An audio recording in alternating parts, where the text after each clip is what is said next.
bonsoir et merci d'être sur Nyota Télévision pour vous informer dans cette première édition de la soirée. Tout de suite, le sommaire. Le 16 et 17 janvier, 2 jours fériés en République démocratique du Congo. Les Congolais s'apprêtent à commémorer leurs héros nationaux. Ce sera le 52e anniversaire de la mort de Patrice Emery Lumumba et le 2e anniversaire de l'assassinat de Laurent Désiré Kabila à Lubumbashi. Le maire Sanguza Mutunda appelle les différentes couches de la population à assister à la messe qui sera dite ce mercredi en la basilique de la commune Kenya. La situation sécuritaire et humanitaire qui prévaut dans le nord de la province du Katanga était au cœur de la rencontre tenue ce mardi entre le gouvernement provincial du Katanga, la MONUSCO et les forces armées de la République démocratique du Congo. Et au quartier Kabecha, la situation humanitaire est critique à cause des inondations créées par les fortes pluies. Plusieurs familles sont sans abri et lancent un SOS. Encore une fois, bonsoir. Dans quelques heures, les Congolais vont se souvenir de leurs héros nationaux. Il s'agit de Laurent Désiré Kabila et Patrice Emery Lumumba. On rappelle que le premier a été tué en 1961 et l'autre en 2001. Retour sur l'histoire avec Edouard Kankou. Suivez. La République démocratique du Congo, ce grand et beau pays au cœur du continent d'Afrique, a aussi connu des hommes qui rendent son histoire riche. Des personnalités qui, à travers leurs œuvres, partagent la même histoire. C'est le cas du tout premier ministre du Congo, Patrice Emery Lumumba, et du troisième président de la République démocratique du Congo, Laurent Désiré Kabila. La date du 16 janvier, les Congolais se souviennent de la mort de Mzee Kabila, et un jour après, ils vont se rappeler celle de Patrice Emery Lumumba.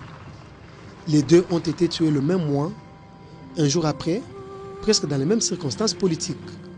Est-ce une coïncidence, un hasard, ou c'est le destin qui l'a voulu ainsi? Difficile de répondre à ces préoccupations. Mais ce qui est certain est que Laurent Désiré Kabila a été à l'école de Lumumba.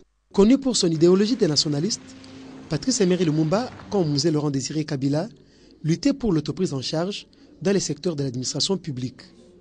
Le combat de Lumumba était basé sur l'indépendance du Congo sous toutes ses formes. Après avoir payé de son sang la liberté totale du Congo, Patrice Lumumba a été proclamé héros national. Il s'opposait à la politique que les puissances coloniales dictaient aux États indépendants. Presque la même chose pour Laurent Désiré Kabila. Une fois au pouvoir, il a fait preuve d'un vrai nationaliste. Les Congolais se souviennent de sa célèbre phrase « Le Congo ne veut pas des dirigeants agents des autres. Il faut renouveler la classe politique congolaise. » Comme Lumumba, Mzee Kabila, soldat du peuple, ne voulait pas appliquer la politique de la main tendue. Un vrai héros national, il s'est battu jusqu'au dernier jour pour que les richesses de la RDC servent à ses filles et fils. Voilà pourquoi le combat de Mzee Kabila se rapproche à celui de Patrice Lumumba. Et les deux sont pour les Congolais héros nationaux. Et par rapport à cette commémoration des héros nationaux, Kabila et Lumumba, le maire de Lubumbashi, lance un message où il invite ses administrés à assister à la messe qui sera dite ce mercredi en la basilique Sainte-Marie de la commune Kenya. Ce n'est qu'après cette messe que les magasins, boutiques et marchés pourront ouvrir leurs portes. Suivant Jean-Oscar Sanguza au micro d'Antoine Roger Mbouy. Il est mort, il nous a légué quelque chose. Mais pour honorer sa personne, nous devons tous demain nous impliquer dans le programme qui a été établi à cette occasion. Donc c'est quoi? Demain, il y a d'abord un grand culte qui va se faire, qui va être célébré au niveau de la commune de Kenya, à la paroisse Sainte-Marie de Kenya. Donc nous appelons là-bas basilique de Kenya. Donc il y a un culte demain où tout le monde est appelé à y être. Que vous soyez catholique, que vous soyez musulman, que vous soyez protestant, que vous soyez de l'église de réveil. Donc tous demain c'est vers basilique de Kenya. Donc nous devons nous retrouver là-bas vers 9h parce que le culte va commencer à 10h. Donc d'abord c'est là-bas, rendre grâce à Dieu pour cet homme qui a commencé avec la démocratie dans ce pays. Aujourd'hui, cette démocratie est effective parce que nous sommes allés aux élections. Nous avons élu un président de la République. Voilà maintenant 2 mandats. Donc nous devons être d'abord à Kenya demain. Et après Kenya, ça sera l'entrée de la ville, là où il y a un monument érigé à sa mémoire. Nous serons là-bas, où il y aura une cérémonie de dépôt des gerbes de fleurs, suivant les programmes tracés par les protocoles. Donc voilà comment se présente le programme de la journée de demain. Donc nous allons profiter aussi de la journée de demain à pouvoir aussi commémorer notre héros, Patrice Emery Lumumba. Donc ce sont ces vaillants batailleurs pour l'indépendance de notre pays. L'actualité, c'est aussi cette réunion qui a mis autour d'une même table ce mardi 15 janvier 2013 le gouvernement provincial du Katanga, la MONUSCO et les forces armées de la République démocratique du Congo, FARDC. La rencontre a été principalement axée sur la situation sécuritaire qui prévaut dans le Nord Katanga, où sème la terreur les miliciens Mai Mai. Le contenu de cette rencontre avec le ministre provincial Christian Mwando qui fait le compte rendu au micro de Nono Landou et Stéphane Chisso. Oui, le chef d'agence de la MONUSCO pour les Tanganyika et la région de Puerto est venu voir le gouvernement avec sa délégation pour discuter de la situation sécuritaire au niveau du district de Tanganyika et dans la région de Puerto et de Manono. Et à l'issue de cette rencontre, il a été décidé qu'il allait y avoir des démarches qui devaient être menées pour que des opérations conjointes soient menées entre la MONUSCO et les FARDC avec l'appui du gouvernement provincial. Voilà un peu l'essentiel de ce qui a été dit. Et c'était l'occasion aussi d'échanger les vœux entre le gouvernement provincial et les représentants de la MONUSCO au niveau du Tanganyika. La situation réelle sur le terrain s'est sensiblement améliorée parce qu'au niveau de Puerto, la situation est tout à fait calme.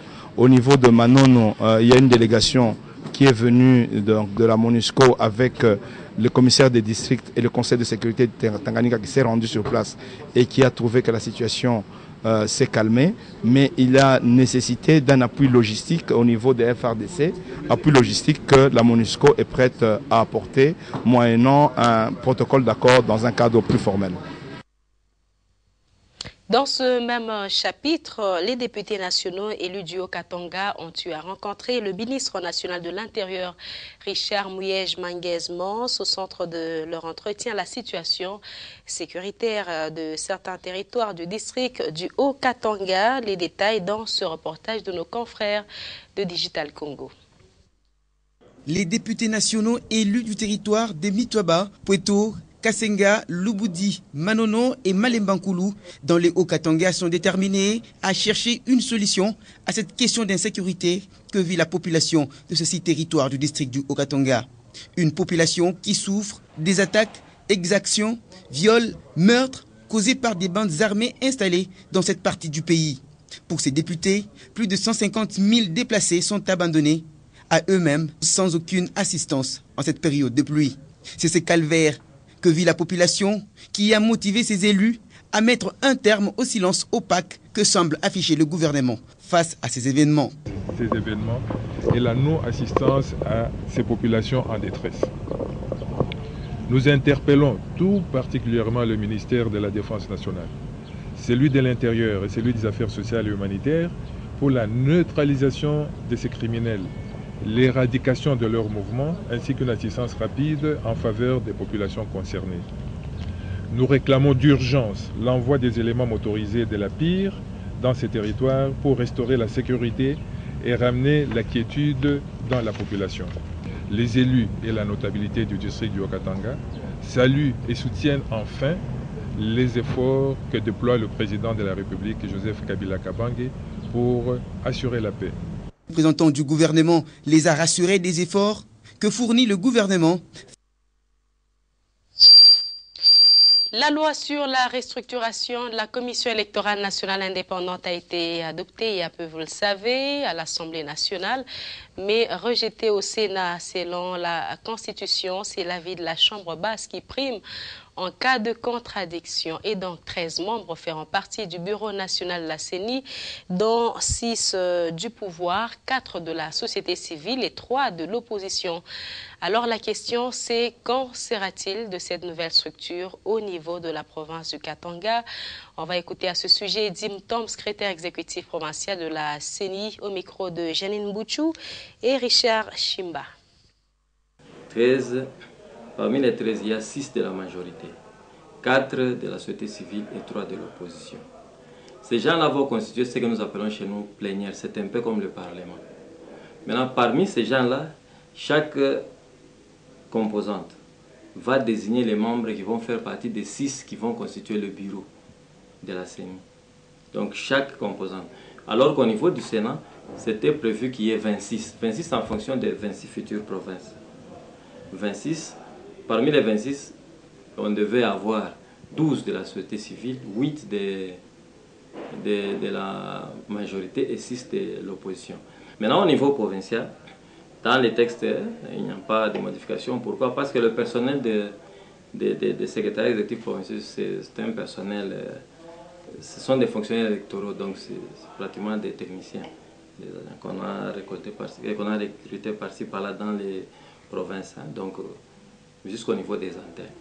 Mais au niveau du bureau, ils ont été nommés sur base de leur appartenance politique, au niveau du bureau à Kinshasa. C'est pourquoi il y a eu ces changements. Et dans le secteur de la santé, dans les tout prochains jours, le ministère provincial de la Santé, l'inspection et le conseil provincial de l'ordre des médecins vont procéder au recensement des médecins, l'objectif étant de vérifier la qualité des institutions sanitaires et même le niveau du personnel soignant, nous dit Édouard Kankou dans ce reportage. La santé n'a pas de prix, ce vieil adage semble dépasser l'entendement des Congolais qui n'y attachent guère l'importance. La qualité des centres hospitaliers et maisons de traitement confirme cette hypothèse. À ce jour, même la qualité et le niveau du personnel soignant sont mis en cause. Cet état des choses nécessite un assainissement rigoureux dans le secteur de la santé. Voilà les pourquoi du recensement de tous les médecins et prestataires de santé. Le ministère provincial, l'inspection de la santé et le conseil provincial de l'ordre des médecins vont identifier toutes les institutions sanitaires, curatives et préventives. Les institutions d'enseignement supérieur ont largué beaucoup de médecins sur le marché. Chaque mois, nous enregistrons des demandes d'autorisation pour aller prester en dehors du pays. Et donc, pour le moment, il est important que l'on connaisse exactement quels sont les médecins que nous avons pour notre population, quels sont leurs qualificatifs et surtout leur expérience. Une initiative allouée et encouragée, mais les résultats attendus par les Congolais risquent de ne pas être atteints dans la mesure où beaucoup de facteurs vont entrer en jeu dans ces recensements. Depuis le début du mois de janvier, la ville de Lubumbashi a enregistré d'intenses pluies et les habitants du quartier Kabecha assistent impuissants à des inondations sans précédent. Plusieurs maisons se sont déjà écroulées suite à cette situation et les sans-abri se comptent par centaines. Les habitants de ce quartier crient au secours et n'ont jusque-là reçu aucune aide. Les explications de Léon Magloire Mongamotouale et Sam Kitenge. À chaque saison des pluies, à la même période, les habitants du quartier Kabecha, dans la commune Kampemba, ont toujours leurs pieds dans l'eau. Cette année encore, la situation humanitaire dans cette partie de la commune Kampemba s'avère encore plus critique que lors de la saison écoulée. L'avenue Garamba est à ce jour transformée en un cours d'eau et dans plusieurs parcelles, l'eau est montée jusqu'à 60 cm.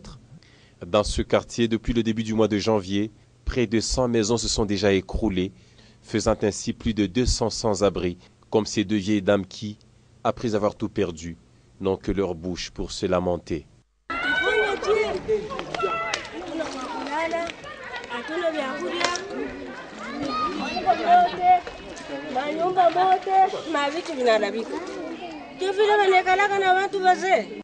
Pendant ce temps, certains habitants du quartier Kabecha ont carrément résolu de déménager. Nyumba yangu isha kuanguka, bintu yote bisha kwenda na mai. Batoto hapa balikunywa mai ya buchafu liko hospitali hapa, kuna namna tunaona cha kufanya hapa. Depuis jana mai. Tunasema leo itaisha yako tutuveko solution, mai inaongezeka, manyumba upa naendelea kupomoka. Presence yenu wewe unaona vile manyumba yanaendelea kuanguka. Mambo yanakuja hapa nile makanali bariweka kule ku Delaluano. Delaruashi, ndio yote wanaichangia ni paka mkisensi. Et puis kale kanani kale ka sortie ya mai kio kaloko sana. Batuveko solution batoshe kale ka sortie baweke ko manani munene. Avec cette situation, plusieurs enfants de ce quartier ne vont plus à l'école, ça fait 3 jours maintenant.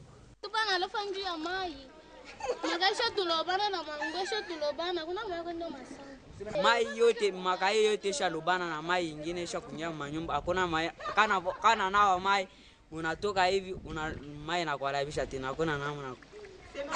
Depuis le début de ces inondations au quartier Kabecha, ses compatriotes n'ont reçu aucune assistance de la part de l'autorité et continuent à s'en prendre à eux-mêmes.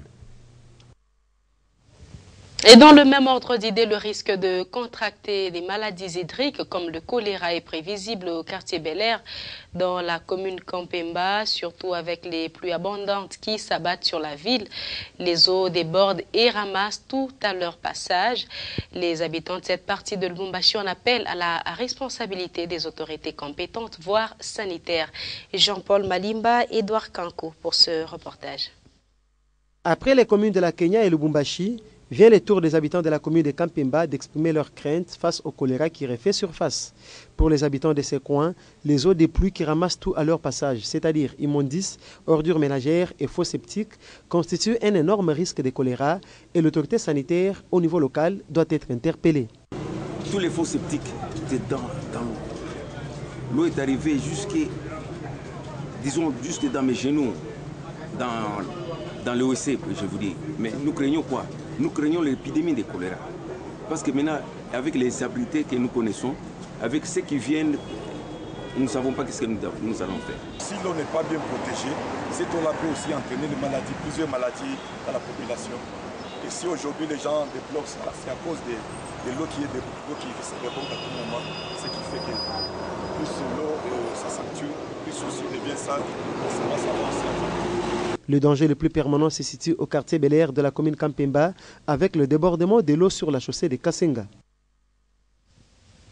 Et à Mimboulou, on vous l'a annoncé hier, 2 agents de police judiciaire du Haut-Katanga ont été arrêtés pour tentative d'enlèvement d'un homme, la trentaine révolue, résidant à Mimboulou. La cause de cette tentative d'enlèvement serait une vieille histoire de concubinage dans laquelle était impliqué cet habitant de Mimboulou. Louis Loubami et Léon Magloire Monga. Ces 2 individus qui ont été arrêtés dimanche 13 janvier dernier dans la localité de Mimboulou sont tous agents de police judiciaire au parquet de grande instance du Haut-Katanga. Ils sont accusés de tentative d'enlèvement d'un habitant de Mimboulou, le nommé Dadi Moufouté, âgé de 35 ans. C'est sur ordre du grand chef Kaponda que ces 2 agents de police judiciaire ont été arrêtés.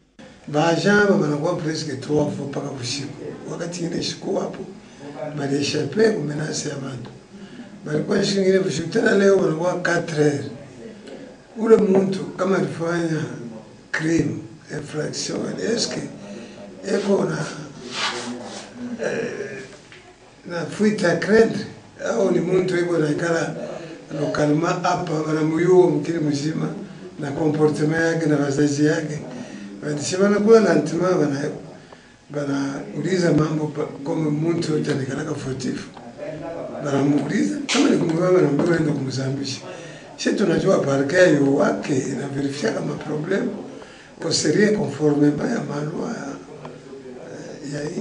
De justesse, ces 2 individus ont échappé à la justice populaire et ce grâce au grand chef Kaponda qui a promis de poursuivre de près ce dossier qui, selon l'incriminé, était déjà clos il y a de cela plusieurs mois. Et ces 2 agents ont été acheminés à Kipushi, à l'amigo du tribunal de grande instance. Et ce sera la fin de cette édition du journal qui a été également interprétée en langage signé par Job Kazadi. On se quitte sur ce rappel des titres. Le 16 et 17 janvier, 2 jours fériés en République démocratique du Congo, les Congolais s'apprêtent à commémorer leurs héros nationaux, Patrice Emery Lumumba et Laurent Désiré Kabila. À Lubumbashi, le maire Jean-Oscar Sanguza Mutunda appelle toutes les couches de la population à assister à la messe qui sera dite en la basilique Sainte-Marie de la commune Kenya. La situation sécuritaire et humanitaire qui prévaut dans le nord de la province du Katanga était au cœur de la rencontre tenue ce mardi entre le gouvernement provincial du Katanga, la MONUSCO et les forces armées de la République démocratique du Congo. Et enfin, au quartier Kabecha, la situation humanitaire est critique à cause des inondations créées par les fortes pluies. Plusieurs familles sont sans abri et lancent un SOS. Ainsi s'achève complètement cette première édition de la soirée sur Nyota Télévision. Merci de votre attention. Prochain rendez-vous avec les infos, c'est tout à l'heure à 21h, nos news 21h15, le journal en anglais, et à 23h, retrouvez les derniers échos de ce mardi avec Linda Lukalo Bankoto. Moi, je serai avec vous demain à partir de 17h30. Très bon suite de nos programmes. Au revoir.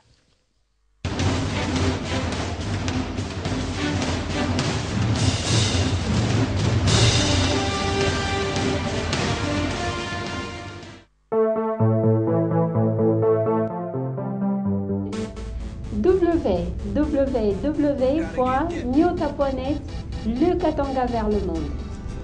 Nyota.net, une autre face d'information. Nyota.net, une autre source d'information à lui.